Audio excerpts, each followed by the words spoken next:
Olá, bom dia a todos. Eu sou Cristiane Lasmar, sou antropóloga, diretora de escola, pesquisadora autônoma e escritora no blog Infância Bem Cuidada. Antes de começar a minha apresentação, eu queria dizer que eu me sinto muito honrada, muito agradecida pelo convite. É uma alegria muito grande participar dessa mesa, participar dessa discussão e estar aqui participando desse congresso. A nossa questão, né, a questão da nossa mesa é de onde vem a crise da educação. E a minha contribuição vai ser, em ampla medida, trazer a questão da educação doméstica, né? Tentar responder essa pergunta tendo em vista a educação doméstica.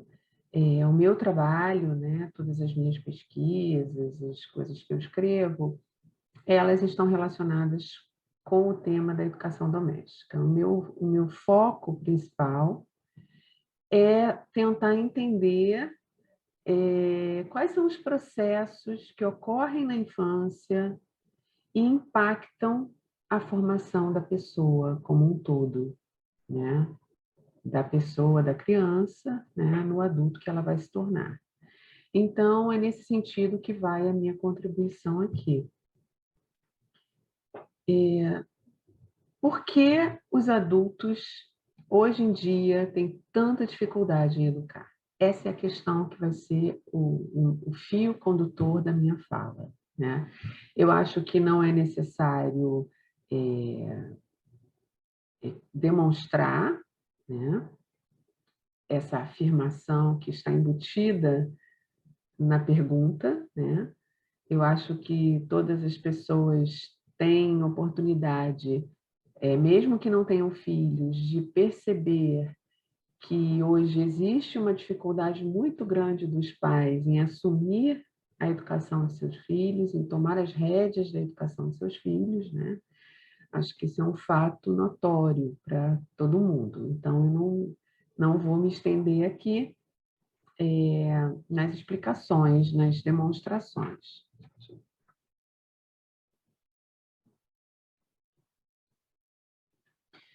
Mas antes de entrar no problema, né, na questão em si, de por que os pais hoje têm tanta dificuldade de educar, é importante que vocês entendam, é importante que o sentido que eu estou dando à palavra educação fique muito nítido, né? Fique muito claro. Quando eu falo educação, eu estou falando de algo que remete à formação da pessoa, à formação total da pessoa, né? A formação da criança e do jovem como pessoa. E então, nesse sentido, a minha perspectiva sobre a educação é uma perspectiva que se distancia de uma visão utilitarista, né? Centrada na ideia de utilidade, e também de uma visão libertária, centrada na ideia de autossatisfação individual. Veja bem, não é autorrealização, autossatisfação individual, porque são duas coisas diferentes, né? Então, eu me distancio dessas duas perspectivas e me aproximo de uma perspectiva mais clássica de educação voltada, como eu disse, para a formação da pessoa, da criança. Para explicitar ainda mais o sentido que eu estou dando à palavra educação, eu vou recorrer à etimologia da palavra, à etimologia do termo, né?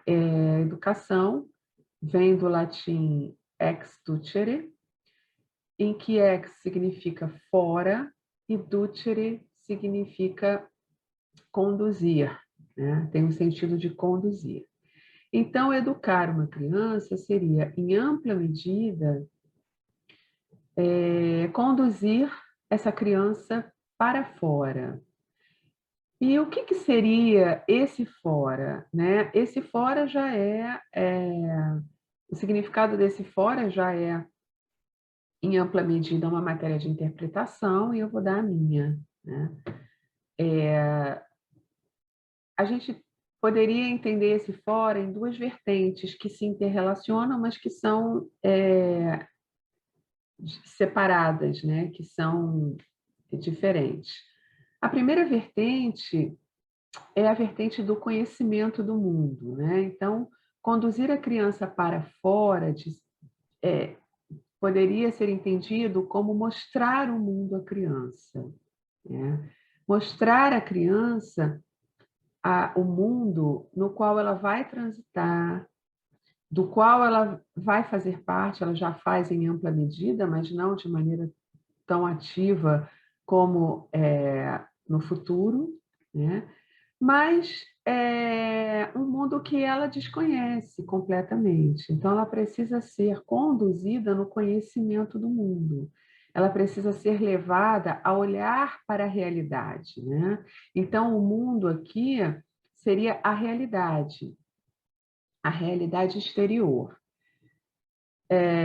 A segunda vertente já é uma vertente que remete mais à organização afetiva da criança, à organização moral da criança, que seria levar a criança para fora de si mesma, né? A gente sabe que as crianças elas nascem muito autorreferenciadas, muito enredadas aos seus próprios instintos, aos seus próprios impulsos, aos seus próprios desejos mais básicos, né? Então, a gente poderia dizer que educar uma criança é fazer com que a criança transcenda, né, essa situação de autorreferência. E, para isso, os pais precisam fazer um trabalho de organização afetiva, ajudando a criança a desenvolver o autocontrole, a caminhar no sentido da autorregulação emocional, que é um processo que depende da maturação de estruturas neurofisiológicas, mas precisa contar com a ajuda dos adultos, né? É preciso ajudar a natureza em seu trabalho, né? Nós somos os representantes do mundo para a criança e, nesse sentido, nós vamos ser os representantes dos limites que a realidade vai impor à satisfação dos desejos individuais. Então, conduzir a criança para fora poderia ser entendido nesses dois sentidos, né? Um sentido que vai estar mais ligado à tarefa da escola, né, que é a do conhecimento da realidade. É claro que nos primeiros anos de vida os pais vão fazer esse trabalho de mostrar a realidade para a criança, mas na medida em que a criança vai crescendo, esse conhecimento vai sendo ampliado, né, como se em círculos concêntricos, e a escola vai ter um papel muito importante a partir de um determinado momento. E o outro, né, o outro sentido, um sentido que está mais ligado à responsabilidade dos pais e da família. E por que os pais hesitam tanto em assumir essa responsabilidade, né? Existem muitos fatores, e aqui eu vou falar do que eu considero o fator principal, que é a crise da autoridade, que começou a se delinear no século XVIII, com a crítica à autoridade da Igreja e do Estado, né? Existe um livro chamado Wasted Education, do sociólogo Frank Furedi, em que ele trata justamente dessa questão da crise da autoridade. Quem tiver interesse nessa abordagem mais histórica do processo pode recorrer a essa fonte, que é uma fonte muito consistente. É um livro de 2009, Wasted Education.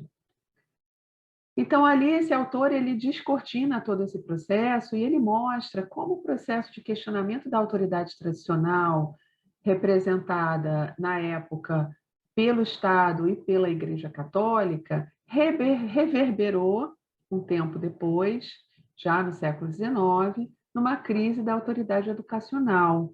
E, nesse sentido, a autoridade escolar e a autoridade dos pais na família começou também a ser questionada.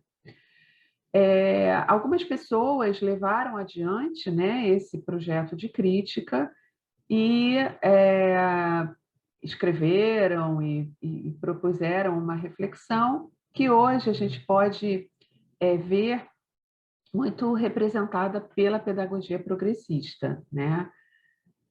Os pedagogos progressistas do final do século XIX, início do século, eles tiveram uma responsabilidade muito importante nesse processo de minar as bases da autoridade educacional, da autoridade dos professores e da autoridade dos pais, né? É claro que a gente não deve ver esse processo de crítica de uma maneira maniqueísta, né? É importante entender que, de fato, a educação tradicional, a autoridade tradicional, ela era exercida em moldes que hoje nos desagradam muito. Alguns métodos, algumas técnicas utilizadas, a própria visão da criança, né, que estava em voga naquela época, é uma visão que não tem nada a ver com a forma que a gente tem de pensar, né? E essa forma que a gente tem de pensar a criança hoje, esse olhar mais específico sobre os processos emocionais e cognitivos da criança, esse olhar também se deve, em ampla medida, ao trabalho desses pedagogos do início do século. Então, a gente deve ficar com o que foi bom, com o que é bom, e criticar o que é ruim, né?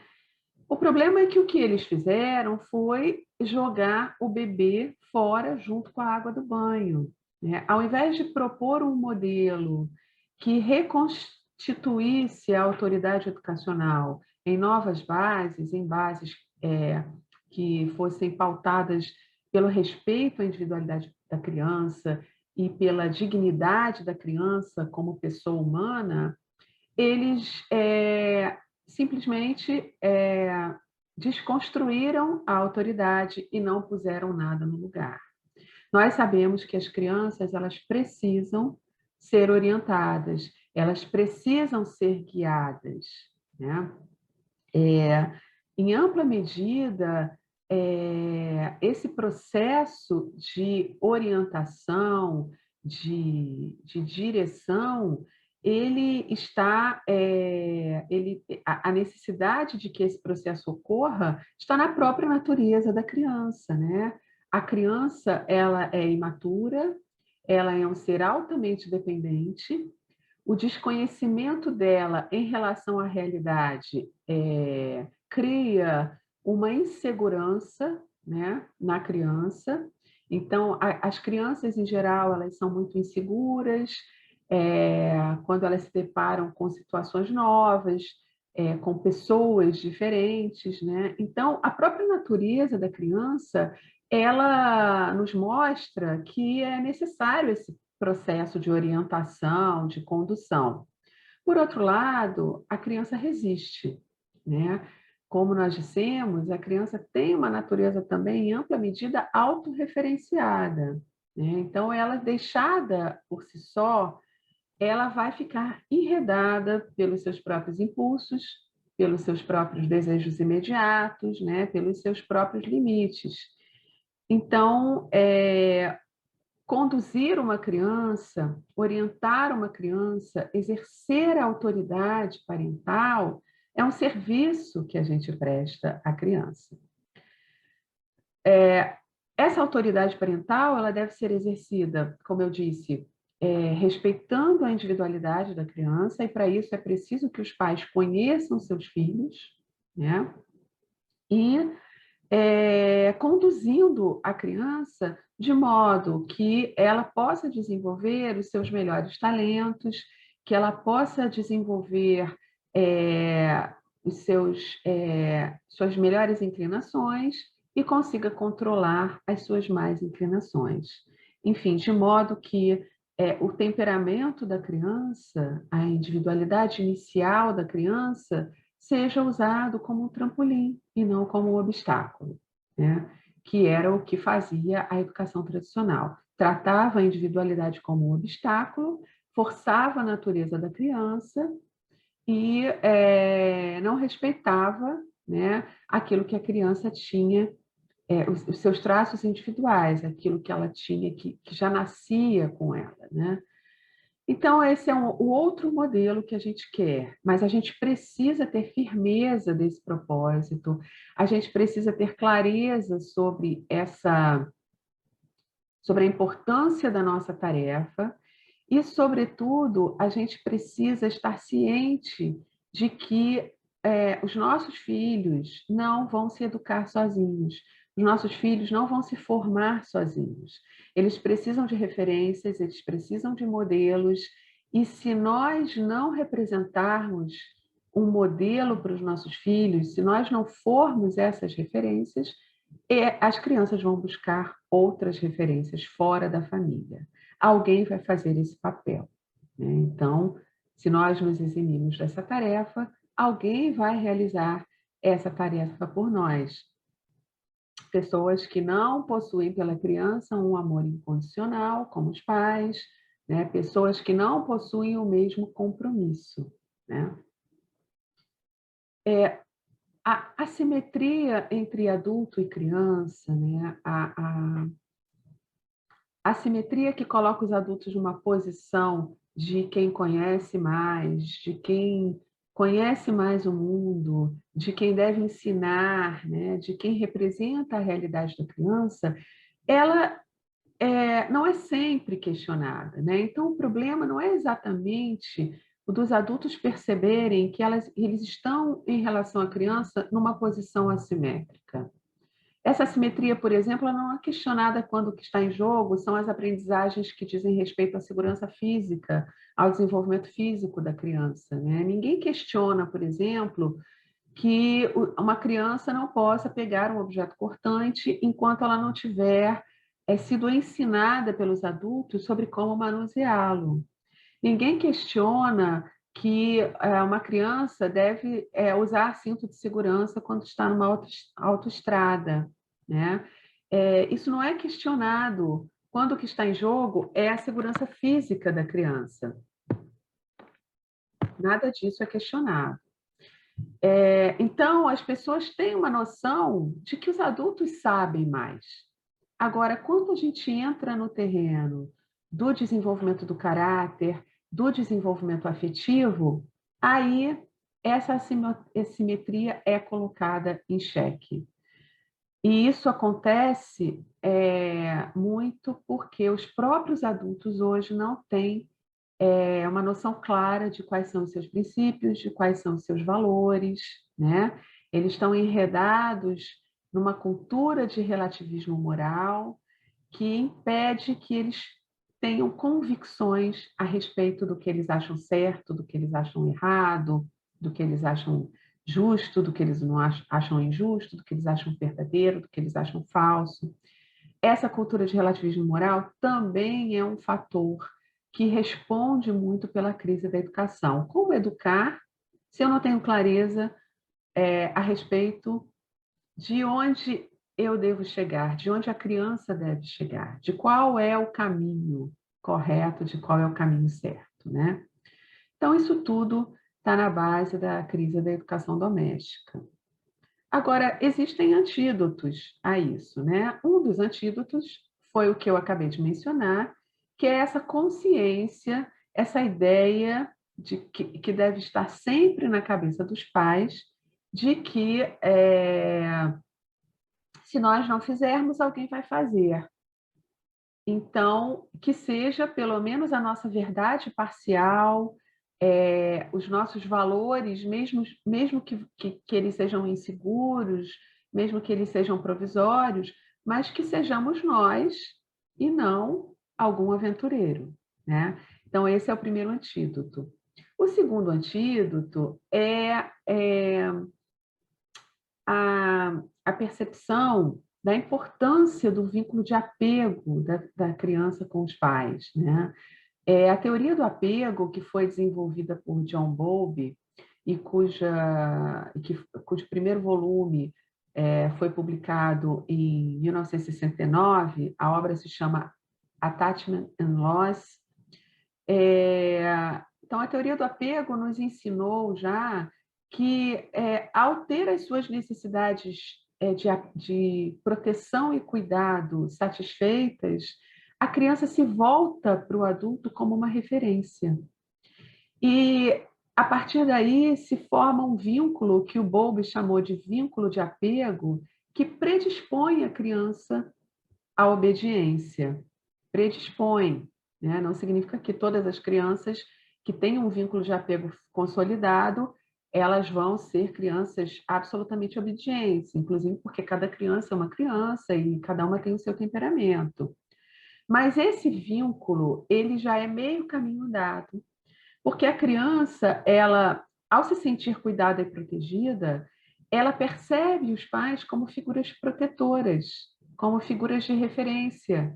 E ela, aos poucos, se os pais têm firmeza na colocação dos limites, na condução da educação da criança, ela acaba entendendo que a obediência é uma forma de proteção, né?